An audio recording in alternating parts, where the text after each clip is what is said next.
यति धेरै राजनीतिक दलहरूको बीचमा तपाईहरुले फेरि पनि नयाँ राजनीतिक दल दर्ता गर्नुभएको छ। नाम सुन्दा चाहिँ पुरानै जस्तो लाग्छ, यसो भन्ने गरिन्छ।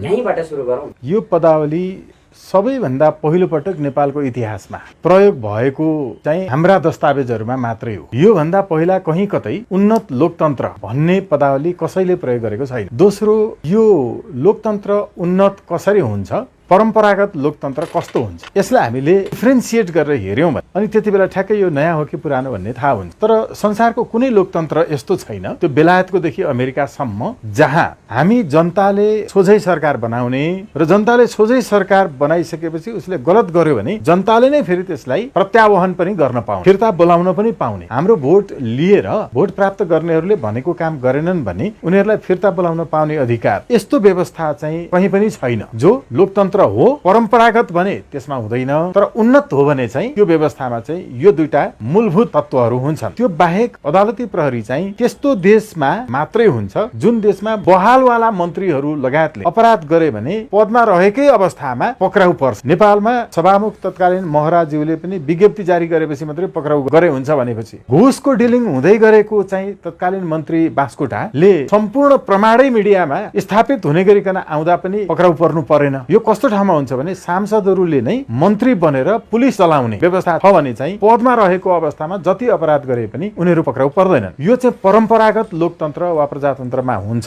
पदमा रहेकै अवस्थामा पनि पक्राउ पर्न सक्ने चाहिँ उन्नत व्यवस्थामा हुन्छ। हामीले यतिकै दाबी गरिरहेका छैनौँ। यति बेला यो देशका सबै मान्छेहरूलाई हामीले तपाईले जिताएको मान्छेले गलत काम गर्यो भने, गर्नै पर्ने काम गरेन भने फिर्ता बोलाउनु पर्छ कि पर्दैन, तपाईको मत फिर्ता पाउनु पर्छ कि पर्दैन, हरेकलाई यो प्रश्न गर्ने भने पर्छ भन्छन्। यो हर एकको मनमा छ। कहाँबाट प्रेरित छ, कुन दर्शनमा आधारित छ, यो कहाँ कहाँ यस्तो किसिमको चाहिँ व्यवस्था लागू छ भन्ने कुरा चाहिँ आम मान्छेको एकदमै चासोको रूपमा लिन्छन्। यसलाई अलिकति हामी नै यो संसारमा तपाईको चाहिँ एउटा प्रावैधिक कालदेखि आदिवैदिक कालदेखि संसारमा नयाँ दर्शन, संसार चलाउने चाहिँ विज्ञान, संसारको अर्थशास्त्र दिने भूमि भएर पनि हामीले नेपालमा नयाँ केही गर्न खोज्यौँ भने संसारको अरू देशमा चाहिँ कहाँ छ त भनेर अरूहरूले अभ्यास गरिसकेपछि, परीक्षण भइसकेपछि, कतिपय अवस्थामा अरूहरूले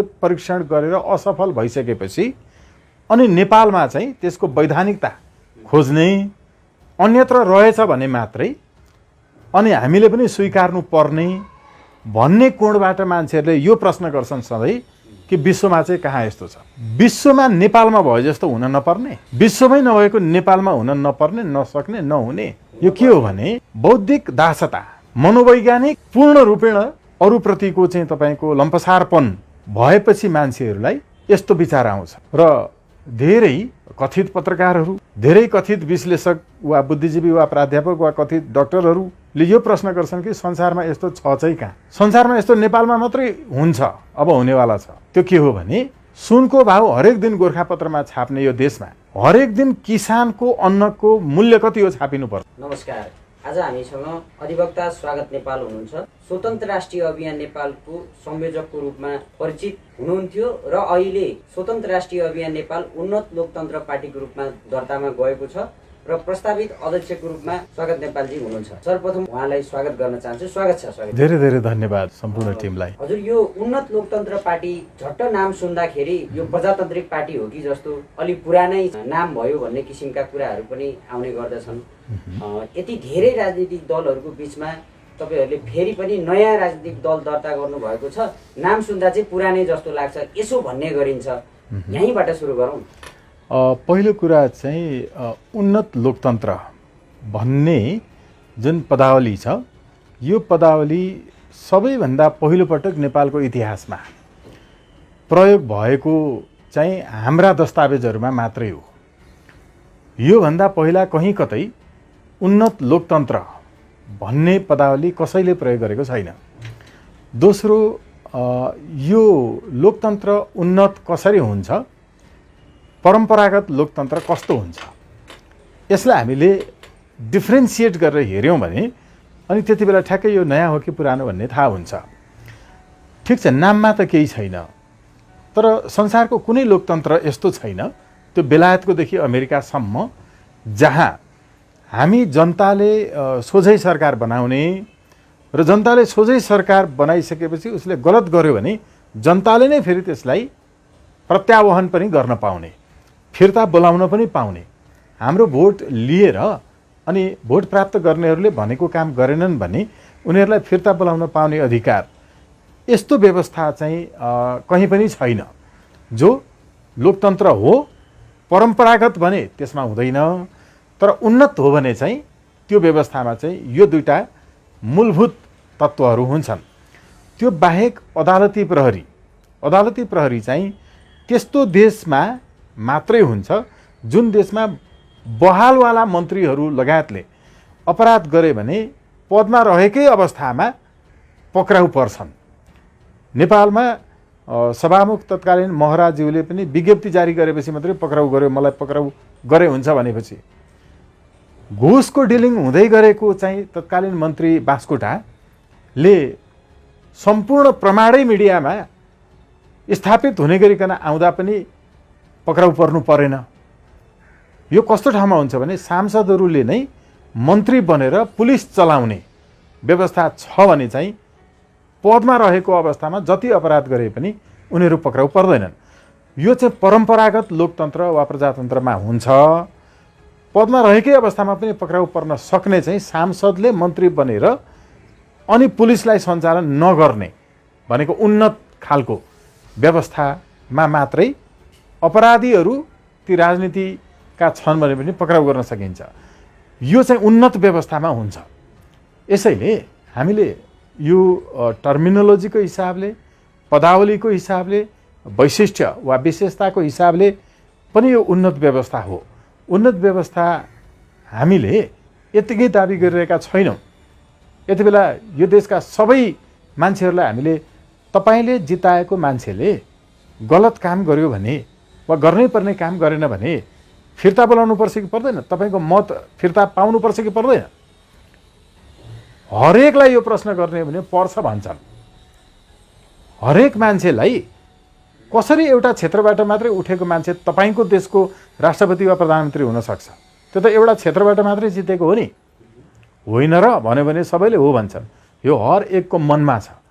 त्यो भएको हुनाले यो चाहिँ पुरानै जस्तो लाग्ने भन्ने चाहिँ त्यो उन्नत अगाडि आएको र पछाडि लोकतन्त्र रहेको कारणले अनि पुरानै जस्तो लागेको हो भन्ने हुनसक्छ। यो अब बुझाइमा समस्या छ, हामीले बुझाउनुपर्छ। नाम सुन्दा पुरानो लागे पनि यो उन्नत हो, बुझ्नुपर्छ भन्ने कुरा छ।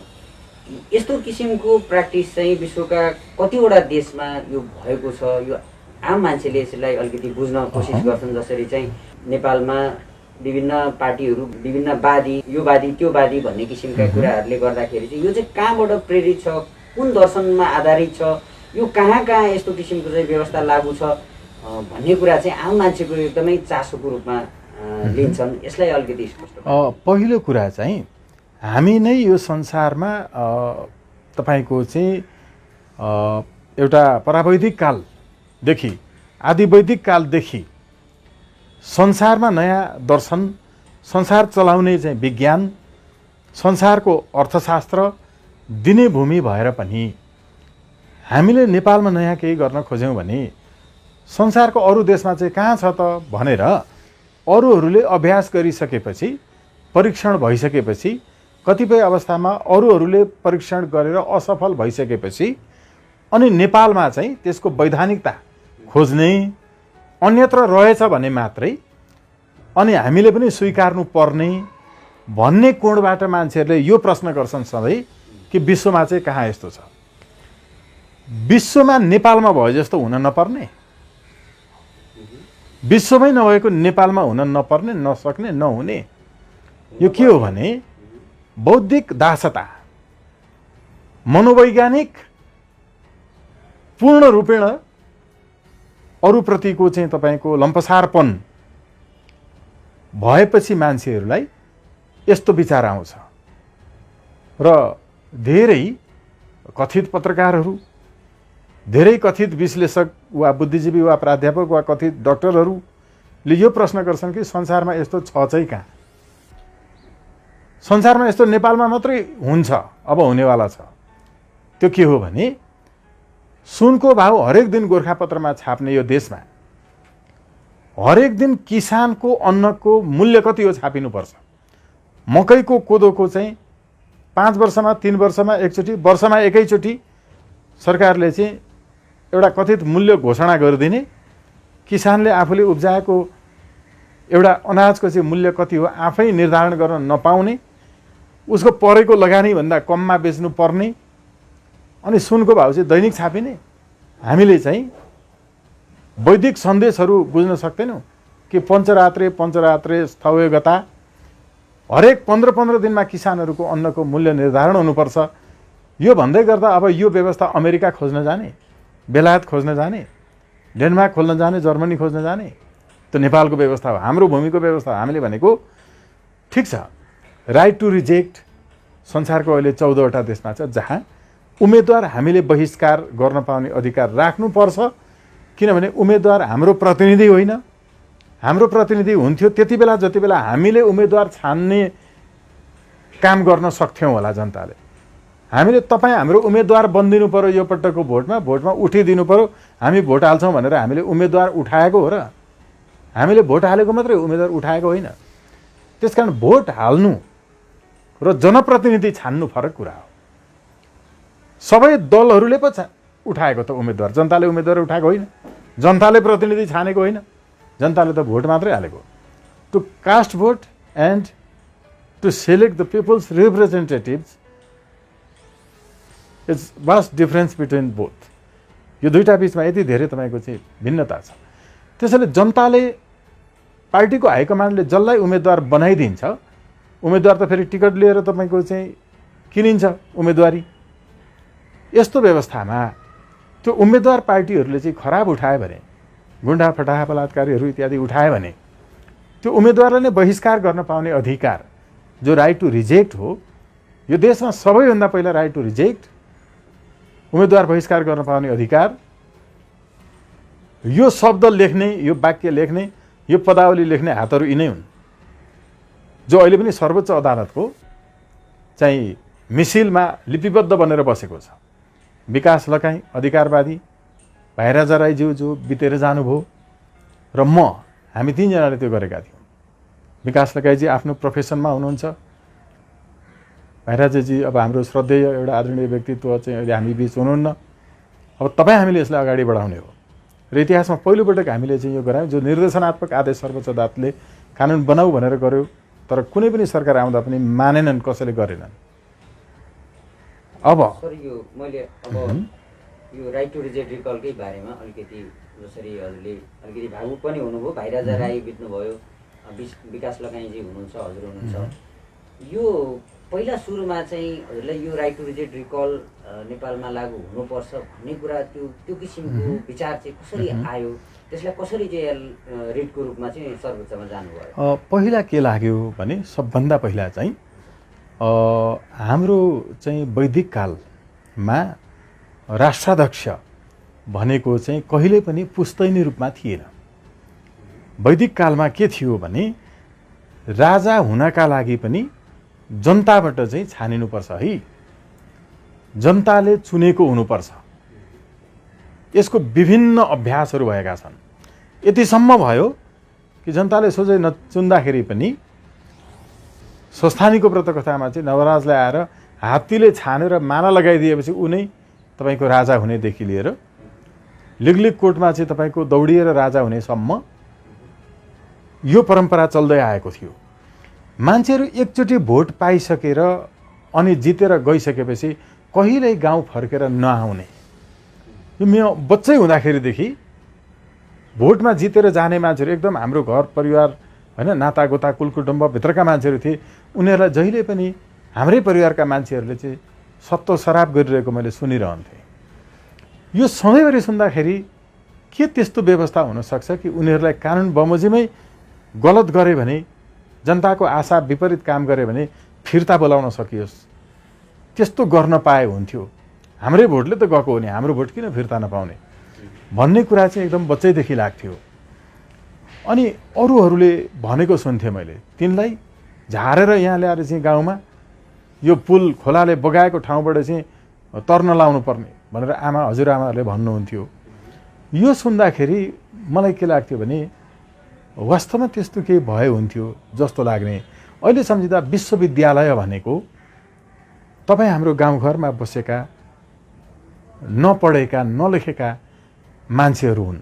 उनीहरूसँग यस्तो ज्ञानको स्रोत, यस्तो कानुनको स्रोत, यस्तो नयाँ व्यवस्थाको परिकल्पना छ जो सडक पेटीमा ढुङ्गा कुटिरहेका मजदुरहरू, खेत खलिहानमा काम गरिरहेका कृषि मजदुरहरू, यिनीहरूसँग यो देशको तपाईँको कानुन लेख्ने विधायकहरूभन्दा धेरै इस्युहरू छन्। हेर्नुहोस् है आङ्ग्रेजी, मैले संविधान सभाको निर्वाचनको पहिलो र दोस्रो दुवै पटक पुरै देश घुम्दाखेरि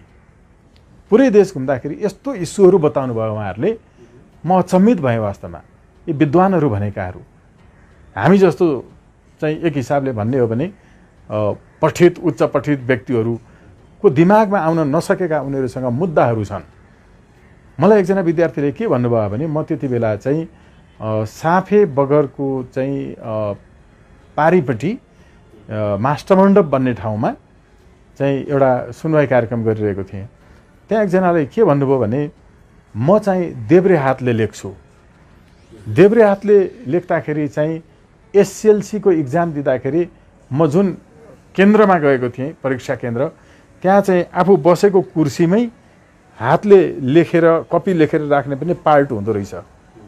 चेयरको चाहिँ आर्मचेयर जस्तो त्यहीँनेरि कपी राख्ने, त्यही चेयरमै साइडमा कपी राख्ने ठाउँमा लेख्नुपर्ने। त्यो चाहिँ कुर्सीको सबैको दाहिनेतिर रहेछ। तर उहाँ देब्रे हातले लेख्ने विद्यार्थी हुनुहुन्थ्यो। कसैले सम्झिएन कि लेफ्ट ह्यान्डेड विद्यार्थी पनि हुन्छन्। उहाँको त्यो देब्रे हातले यसरी लेख्नु परेको कारणले सधैँ फर्स्ट हुँदै आउने विद्यार्थीको पनि लेख्न अप्ठ्यारो भएको कारणले उहाँको परीक्षा बिग्रिएछ। उहाँले के भन्नुभयो भने हामी यो लेफ्ट ह्यान्डेडहरू पनि वास्तवमा चाहिँ समाजको भिन्न समुदायका मान्छे हौँ। हामी पनि अल्पसङ्ख्यकमा पर्छौँ। हामीलाई चाहिँ अरू सबैलाई जस्तो दायाँतिर कपी राखेर त्यही कपी राख्ने ठाउँ जोडिएको चेयर जस्तो बायाँतिर भएको विशेष व्यवस्था गर्नु पर्थ्यो। जसले गर्दा मेरो एसएलसी बिग्रियो भन्थ्यो, त्यो बेला एसएलसी भन्थ्यो। उहाँले जसरी त्यो इस्युलाई बुझ्नु भएको थियो नि, त्यो त कुनै विधायकले बुझेको थिएन। भनेको के भने सामान्य नपढेका नलेखेका विश्वको थाहा नपाएका मान्छेहरूसँग विश्व पढेका मान्छेहरूभन्दा धेरै दिमाग हुन्छ। उनीहरूसँग इस्युहरू हुन्छन्। यी जितेर जाने, कहिले फर्केर नआउने, यिनीहरूलाई फर्किने, हाम्रो भोट फिर्ता मागेर चाहिँ फिर्ता बोलाउन पाउने अधिकार हुनुपर्छ भनेर मेरो आमाले भन्ने गरेको कुरा नै मेरो लागि यो राजनीतिक चेतनाको एउटा ढोका थियो। हामीले छानेको र उम्मेदवार, त्यो कसले उम्मेदवार उठाउँछ, हामीले भोट हाल्दैमा हाम्रो जनप्रतिनिधि हुन्छ।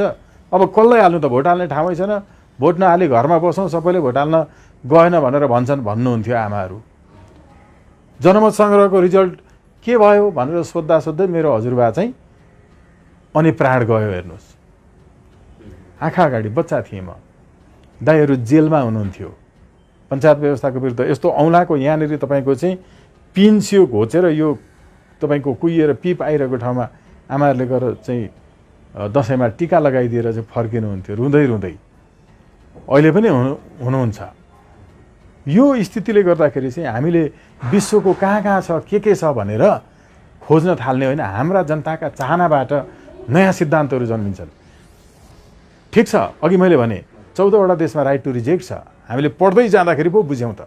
मैले यो सर्वोच्च अदालतको चाहिँ रिट ड्राफ्ट गर्दा पनि सर्वोच्च अदालतलाई चाहिँ भनेको छ, हामीले विश्वको उदाहरण दिएको छ। तपाईँको चाहिँ अमेरिकाको चाहिँ नेभाडा स्टेटमा पनि यसको चाहिँ प्र्याक्टिस गरिरहेछन्। रिकलको कतिपय अवस्थामा इन्डियाको केही प्रान्तहरूमा गरेका छन्।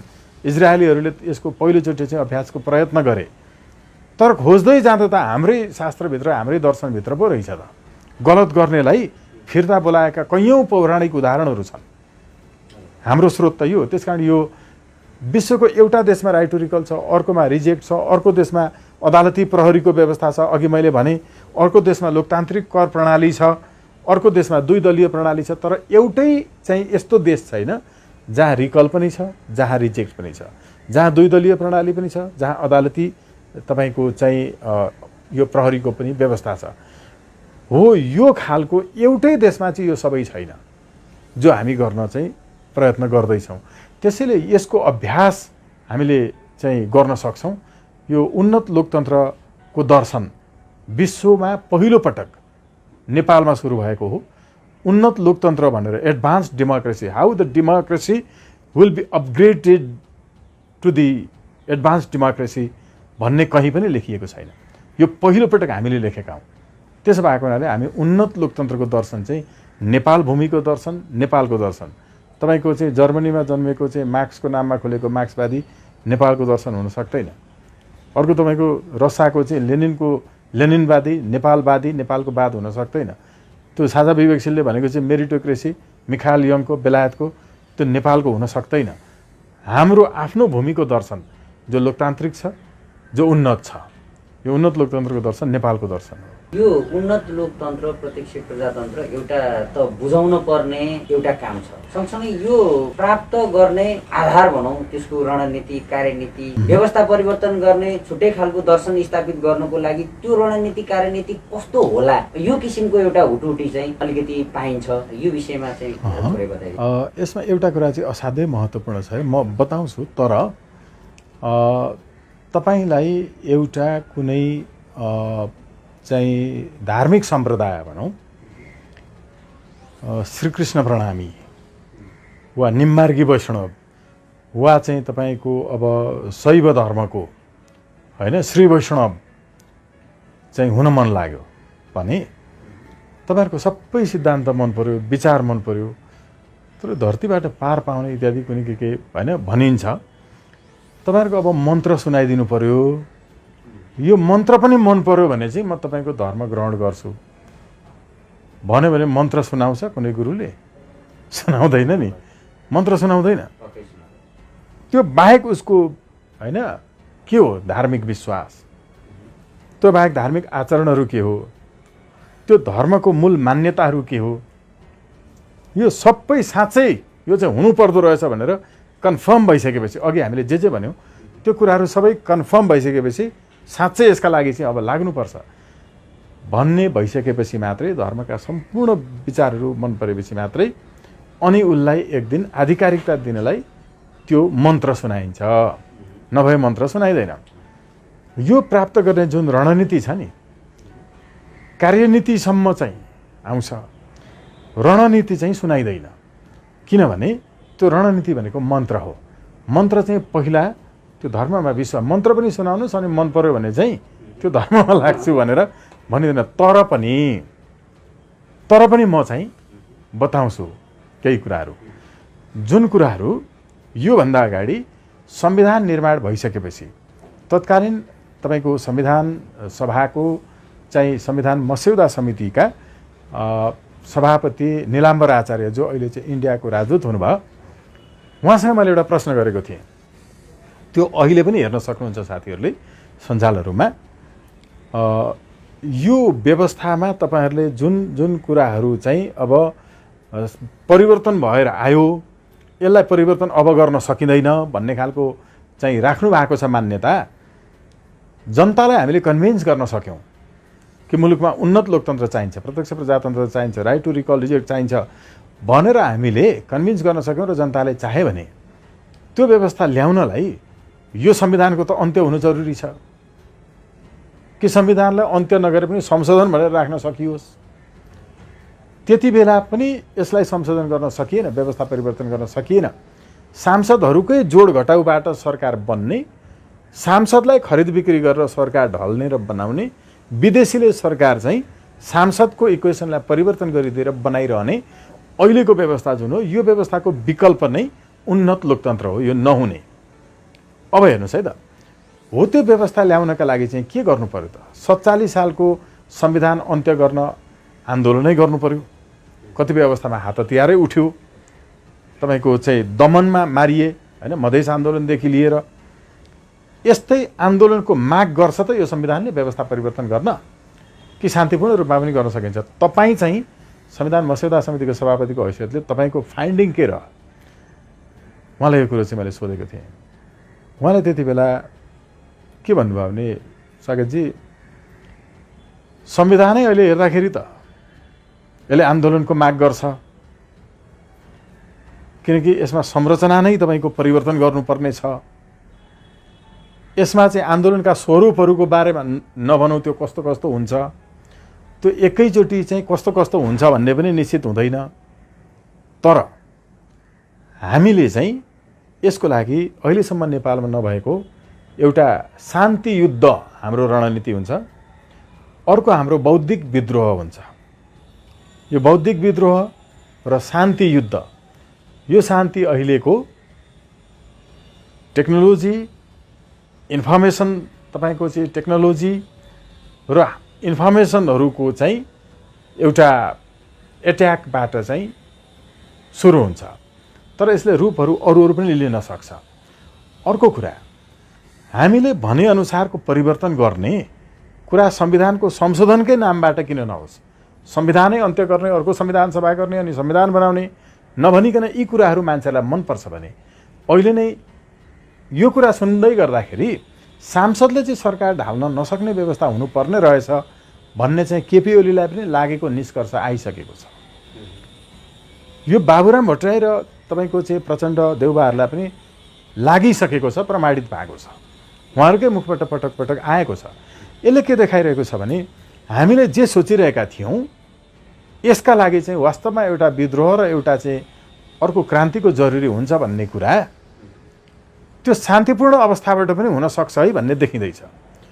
ल ठिक छ, यिनै दलहरूले यसमा चाहिँ बहुमत ल्याएर यो परिवर्तन गर्दा भयो नि भनेर तपाईँ हामी शासनमै पुग्नुपर्छ, हामी पदमै हुनुपर्छ, यो जरुरी छैन नि। यति उदारताका साथ यो देशको इतिहासमा अहिलेसम्म कसले भन्यो यो कुरा? हामीले ल्याएका एजेन्डाहरू सबैका साझा एजेन्डाहरू बनेका छन्। हामी त अत्यन्तै खुसी छौँ त। हामीले भनेकै रिकल रिजिटका कुरा जसले इतिहासमा पहिलोपटक यो कुरालाई चाहिँ लेखेर लिएर आयो र आफ्नो पार्टी सङ्गठनभित्र पनि लागू गर्यो, यसले यो एजेन्डा सबैले कपी गर्दाखेरि पनि हामीलाई बडा आनन्द आएको छ। यो सबैले आफूले नै यसलाई आत्मसात गरेर त्यसको जनमत जुटेर अनि संविधानमा संशोधन गर्न पनि सकिन्छ। यसको अर्थ के हो भने यिनीहरूले अहिलेसम्म नगरिकन आए सर्वोच्च अदालतले निर्देशनात्मक आदेश दिँदा पनि त्यसैले हामी जसले सम्पत्ति विवरण पनि सार्वजनिक गरेर हामी आफूले आफूलाई जनताको बिचमा चाहिँ अरूको विरोध मात्रै होइन, भ्रष्टाचारको विरोध चाहिँ भ्रष्टाचार गर्न नपाएर होइन, गर्ने ठाउँमा नपुगेर होइन, अहिलेदेखि नै एउटा वडा कमिटीको सदस्य हुँदाखेरिदेखि नै सम्पत्ति विवरण पनि सार्वजनिक गरेर आएर हामीले त ग्यारेन्टी र आधार प्रस्तुत गरेका छौँ नि। त्यसकारण हाम्रो तर्फबाट हामीले चाहिँ संसदमा यो संविधानलाई, संविधानका व्यवस्थाहरूलाई परिवर्तन गर्न सक्ने मत प्राप्त गरेर पनि हामी गर्न सक्छौँ र त्यसका लागि यसमा गोलबद्ध बनाऊँ भन्ने सबैलाई आह्वान छ, आग्रह छ कि यो कुरा मन पर्दैन भनिदिनुहोस् जनताहरूले कि तपाईँले भोट दिएको मान्छेले जे गरे पनि, देश बेचेर खाए पनि, विदेशीहरूलाई चक्लेट बाँडे जस्तो नागरिकता बाँड्न तयार भए पनि सत्ता जोगाउनका लागि यही व्यवस्था ठिक छ कि भन्नुहोस्।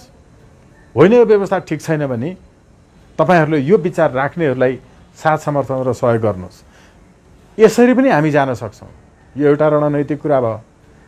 यो बाहेक चाहिँ सडकहरूले फेरि पनि जुलुस मागेका छन्। फेरि पनि तपाईँ हाम्रा हातमा उठेका हत्केलाहरूले हाम्रो परिश्रम मागेको छ।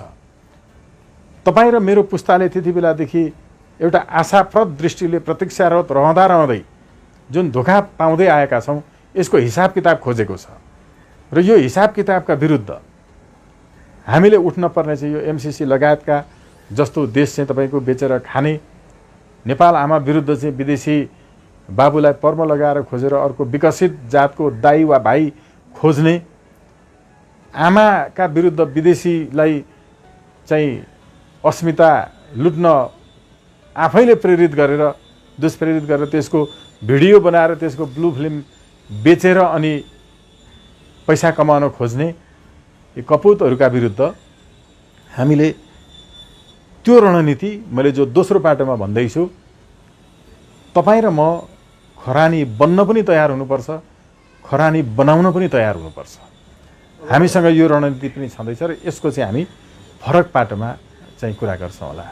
जस्तो हजुरले भनेको यो जुन व्यवस्था राइट टु रिजेक्ट रिकलको व्यवस्था, यहाँ कतिपय मान्छेहरू कन्भिन्स हुँदै गर्दाखेरि भोलि त्यो प्रयोग गर्ने सिलसिलामा आउने अस्ट्रगलको कारणले गर्दाखेरि चाहिँ यो सम्भव छैन कि भन्ने खालका प्रश्नहरू चाहिँ विशेष गरेर मैले बुझेको छु। र जस्तो अब रिकलको कुरा गर्दाखेरि आफ्नो विरोधीले चाहिँ केही गरी त्यो उसलाई हटाउनको लागि त फिर्ता बोलाउनको लागि केही षड्यन्त्र खेल्ला कि भन्ने किसिमको त्यस्तो किसिमको डाउट पनि व्यक्त गरिन्छ। अब यसलाई चाहिँ अलिकति कसरी बुझाउन सकिएला? यो के हुन्छ भने हामीले कहिलेकाहीँ स्कुलमा पढ्दा कुनै हिसाब कुनै एक्सर्साइजको यति धेरैचोटि गर्दा पनि मिल्दैन कि यताबाट गऱ्यो त्यताबाट गऱ्यो 3 दिन गर्न खोज्दा पनि मिल्दैन। एक्जाम आइसक्यो अनि के लाग्छ भने यो हिसाब नमिल्ने हिसाब हो भन्ने लाग्दो रहेछ कि यो हिसाब मिल्दैन भन्छौँ हामी भन्थ्यौँ। तर जब म्याथ टिचर आउनुहुन्थ्यो उहाँले फ्याट गरिदिनुहुन्थ्यो। नजान्नेका लागि त्यो हिसाब नमिल्ने हिसाब हुँदो रहेछ। हेर्नु केही समस्या छैन, यति सजिलो छ अभ्यास। मानौ तपाईले चाहिँ कुनै निर्वाचनमा चाहिँ अब विजय प्राप्त गर्नुभयो, तपाईलाई रिकल गर्नु पर्यो। तपाईलाई रिकल गर्नका लागि मतदाताहरूले नै मैले फलानुलाई भोट दिएको हुँ, उसले गलत काम गर्यो, म मेरो भोट फिर्ता माग्न चाहन्छु भनेर अनलाइन मार्फत वा निर्वाचन आयोगको त्यो पोर्टलमा गएर उसले त्यहाँनिर आफ्नो मतदाता नम्बर लेखेर उसले हेर्नु पर्यो नि यति नम्बरको मान्छेले नै उसलाई भोट हालेको हो कि होइन। भोट चाहिँ सबै हाल्दिने ए भन्ने पार्टीलाई अनि बी भन्ने पार्टीले हारेको कारणले उसले फिर्ता बोलाउँछ भन्न पाइन्छ त? दिएको कुरा पो फिर्ता लिन पाइन्छ त? नदिएको त फिर्ता लिन पाइँदैन। त्यसकारण एउटा पार्टीले जित्यो भने हार्ने पार्टीले रिकल गर्छ होला यो कल्पना गर्न सकिँदैन। किनकि रिकल हैन प्रत्याह्वान एकचोटि दिइसकेको वा पठाइसकेकोलाई फिर्ता बोलाउने, यो दिएको कुरा मात्रै फिर्ता हुन्छ, नदिएको फिर्ता हुँदैन। त्यसकारण बहुमतले भोट दिएपछि 51% दिएपछि जित्छ। फिर्ता बोलाउन पनि जसले भोट दिएको हो उसैले फिर्ता बोलाउँछ। एउटा यो मान्यता छ हेर्नु चाहिँ रिकलको, यो बुझ्नु पर्यो। अब उसले रिकल गर्दाखेरि फेरि अर्को चुनाव गराउनु पर्छ, ऊ त फिर्ता हुन्छ। अर्को चुनाव गराउनु पर्छ, त्यो चुनाव गराउँदाखेरि त डबल खर्च हुन्छ भन्ने मान्छेहरूलाई लाग्छ। यस्तो पनि प्रश्न छ, स्वाभाविक प्रश्न हो, हाम्रो कर्तव्य छ बुझाउनु पर्ने। यो हो चाहिँ के भने रिकल गर्दाखेरि एउटाले जितेको छ भने त्यसलाई फिर्ता बोलाउँदा अर्को चुनाव गर्नु पर्दैन। जसले रिकल गर्छ त्यो रिकल गर्नेवालाले विकल्प सहित रिकल गर्नुपर्छ। हेर्नुहोस् अघि भनेको तपाईले जितेको हो र तपाईलाई रिकल गर्ने हो भने अब तपाईलाई रिकल गर्नेवालाले कसलाई चाहिँ जिताउनु पर्छ त? किनकि 51% रिकल गरेपछि मान्छे फिर्ता हुन्छ अनि जम्मा भोटरको 51%ले नै भोट दिएर जितेको हुन्छ जित्ता पनि। अब रिकल गर्दाखेरि पनि त्यो मतदाताहरूले विकल्प चाहिँ यो है भनेर पहिला विकल्प प्रस्तुत गरेर मात्रै त्यो निवेदन दिँदाखेरि वा फर्म भर्दाखेरि उसले विकल्पको नाम पनि दिनुपर्छ। त्यो विकल्पको नाममा जब 51% हुन्छ ऊ रिकल हुनासाथ त्यहाँनिर जाने मान्छे चाहिँ को 51%ले नै छानेको हुन्छ।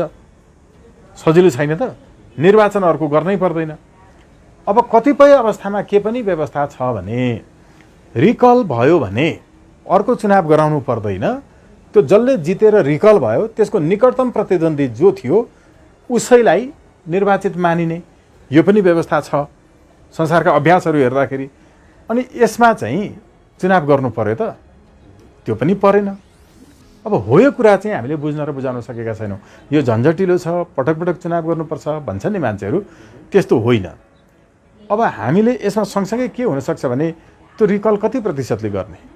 कुनै देशमा चाहिँ एउटा प्रतिशतको आधार छ, कुनै देशमा चाहिँ भोटै हालेको मान्छेले मात्रै फिर्ता रिकल गर्न पाउने, कुनै देशमा भोट नहाले पनि जम्मा जनसङ्ख्या त्यो निर्वाचन क्षेत्रको जति छ मतदाता सङ्ख्या त्यसको 51%ले डाइरेक्ट प्रस्तावित गर्यो भने चाहिँ हुनसक्ने यो पनि व्यवस्था छ। यसमा त छलफलहरू हुन्छ नि त। तर खालि एकचोटि जितेर जानेले जे पनि गर्न पाउनुपर्छ भन्ने तपाईँको विचार हो कि होइन? एकचोटि जितेर जाने बित्तिकै सांसद पद यस्तो महिमत्त पद होइन जसलाई कुनै महाभियोग नलागोस्। सांसद मात्रै यस्तो पद हो जुन पदलाई प्रधानमन्त्रीलाई जस्तो महाभियोग लाग्दैन, प्रधान न्यायाधीशलाई जस्तो महाभियोग लाग्दैन, हेर्नुहोस् है, राष्ट्रपतिलाई जस्तो महाभियोग लाग्दैन। एकचोटि जितेपछि यस्तो मैमत्त हुने यो व्यवस्था हुनु हुँदैन भन्नुहुन्छ कि फिर्ता पनि बोलाउन पाउनुपर्छ भन्नुहुन्छ? फिर्ता बोलाउन पाउनुपर्छ भन्नुहुन्छ भने त अरू व्यवस्था त अघि भनेका 3-4वटा प्रक्रियामध्ये एउटा प्रक्रिया अपनाऊ न, वा त्यो पनि भएन भने नयाँ खोजौँ। तर फिर्ता चाहिँ बोलाउन पाउनुपर्छ भन्ने कुरा तपाईँको पहिलो हो कि होइन? पहिलो हो भने त कुरा सकिहाल्यो। अब तपाईँले हेर्नुहोस् न, प्रधानमन्त्रीलाई पनि फिर्ता बोलाउन पाइन्छ, मतलब अविश्वासको प्रस्ताव दर्ता गर्न पाइन्छ। अहिले हामीले संविधानमा इतिहासमा पहिलोपटक के व्यवस्था गर्यौँ यो अहिले भइरहेको संविधानमा भने पहिला अविश्वासको प्रस्ताव मात्रै ल्याइदिए हुन्थ्यो, महाभियोग लगाइदिए हुन्थ्यो। हेर्नुहोस् है, अब अविश्वासको प्रस्ताव भनेकै चाहिँ तपाईँको महाभियोग हो प्रधानमन्त्रीका लागि एक हिसाबले। त्यो अविश्वासको प्रस्ताव गर्दाखेरि प्रस्तावित प्रधानमन्त्री चाहिँ को हो त? विश्वासको मत माग्दाखेरि प्रस्ताव गर्नु पर्दैन, अविश्वासको प्रस्ताव राख्दाखेरि चाहिँ यो प्रधानमन्त्री हट्ने हो भने फलानु प्रधानमन्त्री हुने भन्ने पनि सँगसँगै गर्नुपर्छ नि। रिकल पनि त यस्तै हो, त्यसले अर्को चुनाव हुँदैन, त्यो समस्या हुँदैन। त्यो भएको हुनाले यसमा सजिलो छ, केही अप्ठ्यारो छैन। त्यसैले त उन्नत लोकतन्त्र हो। कहाँ तपाईँको निर्वाचनमा पटक पटक खर्च गर्ने, जति बेला मन लाग्यो त्यति बेला संसद भङ्ग गर्ने, फेरि चुनाव गर्ने, विकास गर्नुपर्ने खर्चले चुनाव प्रचार प्रसार गर्ने, यस्तो हुँदै नहुने व्यवस्था। भ्रष्टाचार गर्न मन लाग्नेले पनि भ्रष्टाचार गर्न नपाउने र नसक्ने व्यवस्था। किनभने सांसदले मन्त्री प्रधानमन्त्री हुन पाउँदैनन्। त्यो मन्त्री प्रधानमन्त्री बनेपछि ठेक्का पट्टा सबै आफै लिने, अरूलाई दिने, योजना पर्ने, भागबण्डा गर्ने, होइन, आफै मन्त्री हुने। यसका लागि उसले चुनावमा खर्च गर्छ अहिलेको व्यवस्थामा। तर सांसदलाई मन्त्री प्रधानमन्त्री हुन नदिने बित्तिकै ऊ कानुन मात्रै लेख्छ, बडा विद्वान हुन्छ, देशलाई कस्तो कानुन चाहिने हो त्यो कानुन उसले निर्माण गर्छ। यो मात्रै गर्न अनि उसले त्यो चाहिँ असल उपरै गर्न नसक्ने खर्च किन गर्छ? त्यसकारण चुनावमा खर्च हुँदैन। चुनावमा खर्च नभएपछि भ्रष्टाचारको मूलै चुनावको खर्च हो। त्यसकारण भ्रष्टाचार चाहिँ तपाईँको क्रमशः यो उन्मूलनतर्फ जान्छ, नियन्त्रणतर्फ जान्छ। यो व्यवस्था हो नि त उन्नत लोकतन्त्र भनेको त। भनेपछि यो नाम सुन्दा पुरानो लागे तापनि यो नै नयाँ हो। नाम सुन्दाखेरि पनि अझै हामीले भन्नुपर्छ कि advance democracy it's used for the first time in the history of world, in political history. संसारको राजनीतिक इतिहासमा उन्नत लोकतन्त्रको दर्शन यो विश्वको कुनै पनि देशमा छैन, पहिलो हो यो। अब लोकतन्त्र भन्नेलाई मात्रै हेऱ्यो भने हामीले चाहिँ यसलाई त्यो लोकतन्त्र चाहिँ पुरानो हो भन्ला। लोकतन्त्रमा पनि फेरि हामीले त्यसैले उन्नत लोकतन्त्र प्रत्यक्ष प्रजातन्त्र भन्छ नि। लोकतन्त्र भनेको के हो कि हामीले पत्रकारिता गर्दा जति बेला तपाईँको चाहिँ 46 सालमा चाहिँ प्रजातन्त्र आयो नि बहुदलीय सकिएर, त्यति बेला डेमोक्रेसी लेख्यौँ सोझै, होइन। म आफै पनि अन्तर्राष्ट्रिय सञ्चार माध्यमहरूको नेपालमा चाहिँ प्रतिनिधिको रूपमा काम गर्ने, रिपोर्टरको रूपमा। हामीलाई यति गाह्रो भयो विदेशीलाई कि 46 सालमा आएको चाहिँ प्रजातन्त्र थियो अरे, अनि पछि चाहिँ तपाईँको यो राजतन्त्र अन्त्य भइसकेपछि आएको चाहिँ लोकतन्त्र हो अरे। इङ्ग्लिसमा लेख्न खोज्यो प्रजातन्त्र र लोकतन्त्र एउटै छ, त्यही डेमोक्रेसी लेख्नु पर्यो। अनि हामीले के लेख्यौँ भने डेमोक्रेसीलाई चाहिँ हामीले ब्राकेटमा लेख्यौँ र बाहिर चाहिँ हामीले लोकतन्त्र लेख्यौँ, LOKA भनेरै लेख्यौँ कि लोकतन्त्र लेख्यौँ। विदेशीहरू छक्क परेका थिए, वाट डिनोज फर लोकतन्त्र? हामीले भन्यौँ लोकतन्त्र that is also democracy but the absence of monarch is a full fledged democracy. हामीले भन्यौँ कि यो चाहिँ पूर्ण प्रजातन्त्र हो जो लोकतन्त्र भनिन्छ, जहाँ राजाको चाहिँ अनुपस्थिति हुन्छ। किनकि हामीलाई त्यही बताएका थिए र it was easy to be familiar कि लोकतन्त्र भनेको के, उनीहरूलाई पनि बुझाउन सजिलो भयो, होइन। तर अहिले समय परिस्थितिले के प्रमाणित गरिरहेको छ? यो प्रमाणित गरेको छ कि republic it doesn't mean only the absence of the monarch. राजाको अनुपस्थिति मात्रै लोकतन्त्र गणतन्त्र होइन, यसमा अरू व्यवस्थाहरू हुन्छन्। राजा भन्ने कुराहरू जुन छ, होइन, यो विषयलाई तपाईँले एकातर्फ राख्नुभयो भने पनि जनताले चाहिँ सोझो सरकारको राष्ट्रको प्रमुख छान्न पाउने सकिहाल्यो। जनताले सोझो राष्ट्रको प्रमुख छान्न पाउने भइसकेपछि त्यहाँ त जो पनि आउन पाउने भयो, होइन र? त्यो तत्कालीन राजा पनि आउन पाउने भयो, अर्को पनि आउन पाउने भयो। तर एकचोटि छानेपछि 5 वर्षका लागि हो, गलत गर्यो भने फिर्ता बोलाउन पाउँछ है जनताले। तर राजाले त फिर्ता बोलाउन पाउँदैन, होइन र? त्यो चाहिँ राष्ट्रको प्रमुखको रूपमा छानिन्छ, गलत गर्यो भने रिकल गर्न पाउँछ। अब यसमा अलिकति एउटा कुरो मलाई थप्न मन लाग्यो कि अङ्ग्रेजी अलिकति, जस्तो नेपालमा प्रत्यक्ष रूपमा निर्वाचित हुनुपर्छ भनेर भन्ने केही चाहिँ शक्तिहरू छन्, वैकल्पिक भनिएको नाममा पुरानै विचार राख्नेहरू पनि, जसले प्रधानमन्त्री प्रत्यक्ष छान्नुपर्छ भन्छन्। कोही राजा फर्काउनुपर्छ भन्नेहरू छन्, प्रधानमन्त्री चाहिँ जनताले छान्न पाउनुपर्छ भन्छन्। कोही पुरानै कम्युनिस्ट नाम जोडेका पार्टीहरूले पनि प्रत्यक्ष निर्वाचित राष्ट्रपति भन्छन्।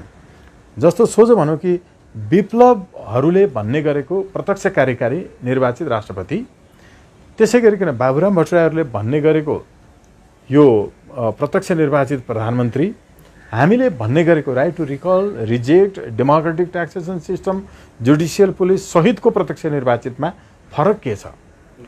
विप्लवजीहरूले भन्नुभएकोमा प्रत्यक्ष रूपमा निर्वाचित भयो भने त्यो निरङ्कुश भयो भने भएको भई हुन्छ, त्यसलाई रिकल गर्न पाइँदैन। उहाँहरूको व्यवस्थामा राइट टु रिकल र रिजेक्ट भन्ने शब्द नै छैन। अब जसको राइट टु रिकल र रिजेक्ट हामीबाट कपी गरेर लानुभएको छ, जसलाई हामीले पहिल्यै यो नयाँ व्यवस्था हो हामीले चाहिँ सर्वोच्चमा चाहिँ गरिसक्यौँ, समाचार बनाइदिनुहोस् भन्दा बनाउनु भएन, अहिले पछाडि यसलाई कपी गर्नुभयो। आफै प्रधानमन्त्री हुँदा अब निर्देशनात्मक कानुन ल्याउनुहोस् भन्दाखेरि ल्याउनु भएन र आफ्नै पार्टीमा अहिले राख्नुभयो बाबुराम भट्टराईहरूदेखि। उहाँहरूले भन्दै गरेको प्रत्यक्ष निर्वाचित र हामीले भन्दै गरेकोमा के फरक छ? उहाँहरू भन्नुहुन्छ प्रत्यक्ष निर्वाचित राष्ट्राध्यक्ष होइन, सरकार प्रमुख मात्रै। सरकार प्रमुख मात्रै प्रत्यक्ष निर्वाचित भए पनि अर्को राष्ट्राध्यक्ष देशभित्रै शक्ति केन्द्र त हुन्छ, त्यसले सरकारलाई म्यानिपुलेट गरेर ढालेको ढालै गर्छ। पञ्चायत काल भनेको जम्मा 28 वर्ष, त्यो 30 वर्ष भन्छन्, 30 होइन। 28 वर्ष बिचमा 15 जना प्रधानमन्त्री कसरी बने पञ्चायत कालमा? त्यही दोहोरिएर पनि भए होइन। यो के कारणले भयो? किनकि हामी भित्रकै एउटा शक्ति केन्द्रले अस्थिरता त्यहाँभित्र सिर्जना गर्थ्यो। कहिले वीरेन्द्रलाई चाहिए जस्तो प्रधानमन्त्री बनाउनु पर्यो, कहिले ऐश्वर्यालाई चाहिए जस्तो पर्थ्यो। उहाँहरूकै टसलको कारणले चाहिँ तपाईँको राज संस्था पनि अन्त्य भयो। कहिले धीरेन्द्रलाई चाहिए जस्तो सरकार बनाउनु पर्थ्यो। त्यो वास्तवमा पञ्चायत एक दल व्यवस्था थियो, तर एक दलभित्र दुईटा दल थिए दरबारिया भारदारहरूको, उनीहरूले चाहिँ तपाईँको खेलाउने काम गरिरहन्थे। त्यसैले साम्दे शेर्पा जस्तो चाहिँ कलाकारले एक दलभित्र दुई दल खोली गर्छ वारी पारी प्यारोडी गीतै गाउनु भएको थियो, उहाँलाई चाहिँ तपाईँको अपहरण पनि गरियो।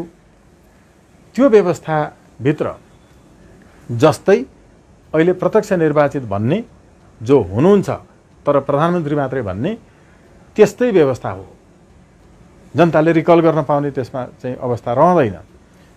अब हामीले यो बाहेक चाहिँ फरक ढङ्गले प्रष्ट बुझ्न जरुरी छ कि प्रत्यक्ष निर्वाचित चाहिँ राष्ट्रपति भयो भने त्यस्तो व्यक्ति निरङ्कुश हुन्छ भन्ने चाहिँ विश्वविद्यालयहरूमा पनि पढाइ हुन्छ। मैले पनि राजनीति शास्त्रमा त्यही पढेको हो। निर्वाचित प्रत्यक्ष रूपमा भयो भने ऊ निरङ्कुश हुन सक्छ। यो चाहिँ हामीले राइट टु रिजेक्ट रिकलको कन्सेप्टै ल्याएको थिएन। अनि त्यति बेला अरूले बनाएको पाठ्यक्रम र पढाउने कोर्समा त यस्तै त हुन्छ त। अब हामीले बनाउने कोर्समा त यस्तो हुँदैन नि त। किनभने प्रत्यक्ष रूपमा निर्वाचित भए पनि उसलाई रिकल गर्न पाउने व्यवस्था भयो भने सन्तुलन हुन्छ, नियन्त्रण हुन्छ। उसले जे मन लाग्यो त्यही गर्न पाउँदैन, जनताले रिकल गर्न सक्छन्, ऊ निरङ्कुश हुन पाउँदैन। हो, यो चाहिँ नयाँ विचार हो। यो चाहिँ नयाँ तपाईँको चाहिँ प्रादुर्भाव नेपालबाट भएको उन्नत लोकतन्त्रको दर्शन हो। त्यसैले हामीले यो प्रत्यक्ष भन्नेहरू जो छन्, यदि उनीहरूले राइट टु रिकल र रिजेक्ट पनि प्रत्यक्ष हुँदा पनि जरुरी छ भन्दैनन् भने उनीहरू प्रत्यक्ष रूपमा निर्वाचित गरेर निरङ्कुशतातर्फ जाने शक्तिहरू हुन्। प्रत्यक्ष निर्वाचित तर प्रधानमन्त्री मात्रै भन्छन् भने उनीहरू सरकार चाहिँ सांसदबाट ढल्ने र बनाउने खेलमै लागिरहन्छन्, सरकारलाई असफल बनाउने भन्ने नै व्यवस्थाका पक्षधर हुन् भनेर बुझ्नुपर्छ। तथ्य पनि त्यही हो।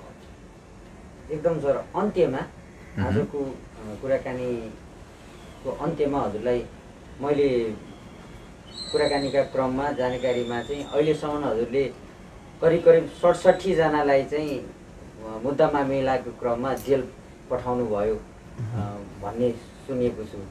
हजुरलाई डर लाग्दैन तिनीहरूले फेरि फर्केर आएर केही गर्लान् भन्ने? अब फेरि राजनीति तर्फ पनि अग्रसर भइरहनु भएको छ, कसरी ब्यालेन्स गर्नुहुन्छ? पहिलो कुरा त के छ भने त्रास डर चाहिँ मैले गलत गरेको छु भन्ने आफूलाई नै लागेको छ भने डर लाग्छ। डर भनेको के हो? डर भनेको that is nothing but an attachment, it's an affection, it's an association. मान्छेहरूसँगको आबद्धता, संलग्नता। मैले चाहिँ मलाई नै एकदमै होइन माया गर्ने भन्ने मान्छेहरूको विरुद्ध पनि मुद्दा लडेको छु जसले देशका विरुद्धमा गलत काम गर्नुभएको छ होइन। अब मैले कोही मान्छेसँग टाँसिरहनुपर्छ, रहिरहनुपर्छ, जस्तो कि मेरो चाहिँ ससुराली एमाले हो, अर्कोचोटि ससुराली जाँदाखेरि ओहो जहीँ त एमाले भन्थ्यो यो त अर्कै पो के भइसकेछ भन्छन् कि भनेर मलाई डर हुन्छ। यो डरबाट, यो त्रासबाट म मुक्त हुन सक्दिनँ भने मैले उहाँहरूसँगको एसोसिएसन, मेरो आबद्धता, संलग्नता जोगाइरहन चाहने जुन आसक्ति छ, त्यो जोगाइरहन चाहने आसक्तिबाट आफूलाई डिट्याच गर्ने, आफूलाई त्यहाँबाट चाहिँ तपाईँको छुटकारा दिलाउने कुरामै उन्मुक्ति छ। अब उनीहरूले केही भन्लान् कि, मैले उदाहरण दिएको है, मेरो साथी चाहिँ काङ्ग्रेस छ, मलाई कङ्ग्रेस ठान्थ्यो, अब भोलिदेखि त होइन रहेछ भन्ने भयो भने उसँगको एसोसिएसन, उसँगको तपाईँको चाहिँ एफिलिएसन मेरो टुट्ने भयो। हो, यो कुराबाट मान्छे डराउँछ। प्रेम भनेकै त्यो एट्याचमेन्ट र डर पनि हो। मैले किन त्यस्ता व्यक्तिहरू जो मेरो एकदमै नजिक हुनुहुन्थ्यो कहाँ पनि विरुद्ध यो काम गरेँ भन्दाखेरि गलत गर्नुभएको थियो भन्ने मलाई लाग्यो। अब मेरो अपेक्षा त के हुन्छ भने त्यो फेरि मैले पठाएको होइन नि, त्यो त अदालतले पठाएको हो, अदालतको फैसला बमोजिम गएको हो। र मेरो अपेक्षा सबैले सुध्रिनुपर्छ, त्यो सुधारका लागि हो। त्यसपछि चाहिँ वास्तवमा म सुध्रिएँ भन्ने खालको पनि सोचाइ आउँछ भन्ने म ठान्छु पहिलो कुरा। दोस्रो कुरा डर चाहिँ, ल डरले म बाँचौँला अरे, म सधैँ बाँच्छु त? बाँच्दिनँ। कुनै न कुनै तरिकाले त म त मर्नै पर्छ। मैले भन्ने गरेको छु पटक पटक कि न चाहिँ ब्रह्माजीलाई दरखास्त हालेर जन्मेको हो, न यमराजलाई घुस खुवाएर बाँचिरहेको हो। एक दिन न एक दिन त कुनै न कुनै तरिकाले मर्ने कुरा त निश्चित छ। त्यो निश्चित छ भने अनि जीवन बाँचुन्जेल डराउने किन?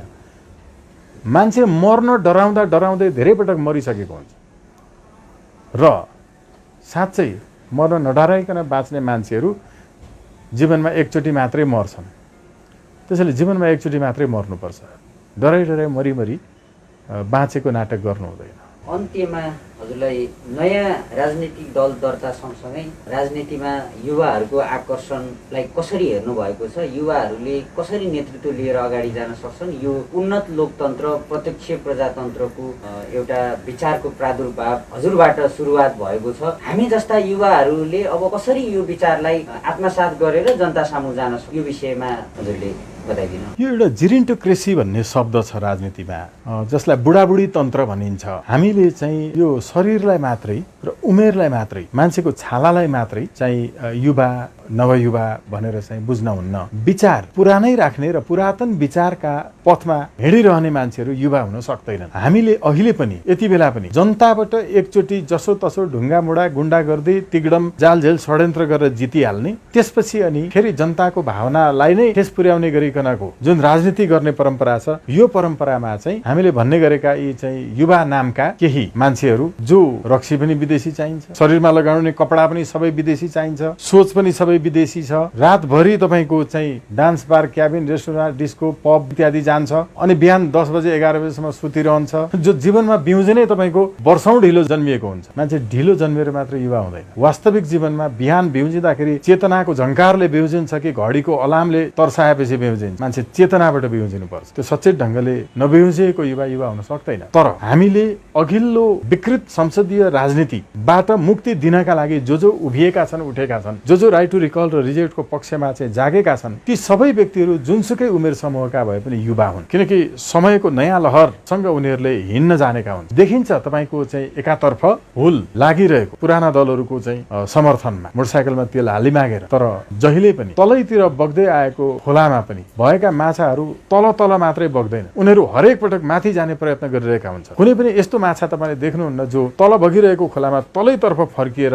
माथि पहाडबाट झरिरहेको खोलामा चाहिँ पौडिरहेको, ऊ विपरीत धारतर्फ जान्छ। जीवनप्रतिको आशा, नयाँ सम्भावनाप्रतिको आशा, नयाँ व्यवस्था र विचारप्रतिको चाहिँ परिष्कारमा लाग्नेहरू भनेको माछा जस्तै हुन्छन्। हावाको विपरीत दिशातर्फ नै चराहरू हुर्किरहेका हुन्छन्।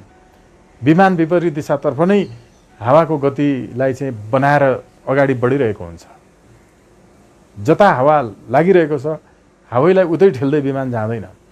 त्यसकारण युवाहरू भनेका चाहिँ त्यो निरुद्देश्य चरा जस्तो जहाँसुकै जालमा फस्ने होइन। यो युवाहरूमा एउटा आकाङ्क्षा छ, एउटा चाहना छ, देशप्रतिको माया पनि छ। जति बिग्रिएका छन् त्यो पुरानो विचार, बुढो विचार शरीर मात्र युवा भएकाहरू छन्। त्यसैले सही युवाहरू साँच्चै उन्नत लोकतन्त्रको पक्षमा, प्रत्यक्ष प्रजातन्त्रको पक्षमा, राइट टु रिकल रिजेक्टको पक्षमा, सांसदहरू मन्त्री प्रधानमन्त्री बन्न नपाउने पक्षमा, सांसदले सरकार ढाल्न र बनाउन नसक्ने व्यवस्थाको पक्षमा, विदेशीले सांसद ढाल्न र बनाउन नसक्ने व्यवस्थाको पक्षमा कुनै एउटा साँच्चै होनहार युवा आयो भने उसलाई चाहिँ एकैचोटि जनताले भोट दिएर सरकारमा पुर्याउन सक्ने, नेतृत्व दिलाउन सक्ने अवस्थामा पुर्याउने, अस्ति युक्रेनमा भयो, युगोस्लाभियामा भयो, त्यस्तो व्यवस्थाको पक्षमा हुन्छन् युवाहरू। अहिले पनि देखिन्छ फेसबुकहरूमा फलानोलाई प्रधानमन्त्री बनाऊ, फलानोलाई चाहिँ होइन के खेलकुद मन्त्री बनाऊ, फलानोलाई चाहिँ के रक्षा अर्थमन्त्री बनाऊ। बिचरा यो युवाहरूले बुझेका छैनन्। उहाँहरूको भनाइ नै सही हो, तर यही व्यवस्थामा चाहिँ त्यो हुँदैन है। व्यवस्था परिवर्तन गर्यो भने उहाँहरूले भनेकै मान्छेलाई फोटो राखेर राखिरहेछन् नि, होइन, कहिलेकाहीँ मेरो पनि राखिरहेका हुन्छन्, कहिलेकाहीँ अरू साथीहरूको राखिरहेका हुन्छन्। तर एकदमै बडा दुःख लाग्छ कि उहाँहरूले चाहेको कुरा चाहिँ यो उन्नत लोकतन्त्र हो, उहाँहरूले चाहेको प्रत्यक्ष प्रजातन्त्र हो, प्रत्यक्ष रूपमा हामी जनताले बनाउन पाऊँ भन्ने उहाँहरूको आकाङ्क्षा हो। तर यो चाहिँ यही व्यवस्था स्वीकार गरिरहने मान्छेलाई पो बनाउन चाहन्छ। हेर्नुहोस् है, व्यवस्था परिवर्तन गर्यो भने उहाँहरूले भने जस्तो फलानुलाई अब बनाऊँ भनेर भनेपछि कुलमान घिसिङज्यूलाई चाहिँ तपाईँको जनताले सोझै ठाउँमा पुर्याउन सक्ने व्यवस्था पनि हुन्थ्यो नि। हो यो सबै युवाहरूले चाहने हो भने चाहिँ उन्नत लोकतन्त्र, प्रत्यक्ष प्रजातन्त्र, उन्नत लोकतन्त्र पार्टी, स्वतन्त्र राष्ट्रिय अभियानका विचारहरू एकचोटि राम्रोसँग बुझेर यो विचारको पक्षमा लाग्नुपर्छ। पार्टीको नाम त के हो र, जे पनि हुनसक्छ। भोलि अर्को साथीहरू आएर यसको नाम अर्को बनाए पनि हुन्छ, केही फरक पर्दैन। पुरानैहरूले यो मानिदिए भने पनि हुन्छ। तर युवाहरूको चाहिँ यो यस्तो उत्कट चाहना छ कि तपाईँले जोड्नु भएको थियो प्रश्नमा कि युवाको चाहिँ कस्तो देख्नु भएको छ। युवाको यही देखिएको छ नि त फेसबुकमा कि उनीहरू फलानोलाई प्रधानमन्त्री बनाऊ किन टाँच्छन् फोटो फेसबुकका भित्तामा, किनकि उनीहरू प्रत्यक्ष प्रजातन्त्र चाहन्छन्, किनकि उनीहरू उन्नत लोकतन्त्र चाहन्छन्, किनकि उनीहरू रिकल र रिजेक्ट चाहन्छन्, किनकि उनीहरू गलत काम गर्नेलाई फिर्ता बोलाउन चाहन्छन्, जनताले डाइरेक्ट बनाउने चाहन्छन्, सांसदले होइन। जनताको यो एकदम चाहना हामीले जे विचार राखेका छौँ यो प्रमाणित रूपमा स्थापित छ। यति धेरै राजनीतिक दलहरूको बीचमा तपाईँहरूले फेरि पनि नयाँ